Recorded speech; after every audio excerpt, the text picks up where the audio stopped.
Nga historia e dërguar të Zotit lartësuar, ne sot natyrshëm bëjmë një paralele. Dhe kemi të freskët pamje, dhe kemi të freskët nëna që qajnë, dhe fëmijë të uritur, dhe kemi të freskët mira duar të quara lart, të ngritura me tenxhere bosh. Dhe kërkojnë nga njerëzimi, jo mëngjë të madhe, jo luksin që e kemi ne. Kërkojnë një garush dhe ushqim, kërkojnë një kafshat.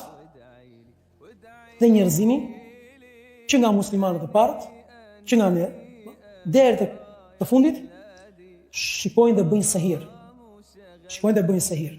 Përveç, dalin disa njerëz që mund të jenë zëra prej muslimanëve, por fatmirësisht ka edhe zëra edhe prej jo muslimanëve, siç u ngritën ata 5 veta kryesorë të cilët përmbysën këtë marrëveshje dhe këtë dakordsi të zymt, të cilët çojnë zërin edhe lëviz në nervat e tyre, në gjakun e tyre, në ndjenjat e tyre, del në pa njerëzllëku dhe çojnë zërin dhe thonë ky është genocid, dhe ky është krim, dhe ky nuk është njerëzllëk, dhe turp t'ju vi, gjithë dunjas dhe gjithë botës turp t'ju vi.